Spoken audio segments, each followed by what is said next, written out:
பால்கனில யாரோ நடந்து வர்ற மாதிரி சத்தம் கேக்குது. அதை பார்த்துட்டு தாரா இந்த நேரத்துல பால்கனில யாரு, ஒருவேளை திருடுனா இருக்குமோ அப்படி யோசிச்சுட்டு பயப்படுறா.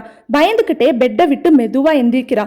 பக்கத்துல இருந்த ஒரு கிறிஸ்டல் ஃப்ளவர் வாஸை கையில எடுத்துக்கிட்டா. அப்புறம் பால்கனி பக்கத்துல போறா. அங்க கர்டைன் பின்னாடி ஒரு நிழல் அசைறது அவளுக்கு தெரியுது. தாரா மூச்சை அடக்கிக்கிட்டு பால்கனி டோரை வேகமா திறந்துட்டு யார் அங்க அப்படின்னு கத்தி கேக்குறா. உடனே அங்க நிக்கிற உருவம் மெதுவா திரும்புது.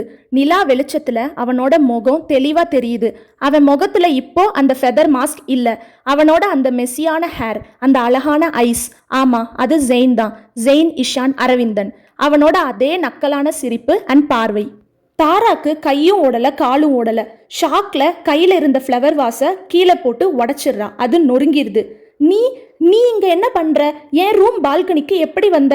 இப்பவே இங்க இருந்து கிளம்பு, இல்லைன்னா நான் கத்துவேன் அப்படின்னு சொல்றா.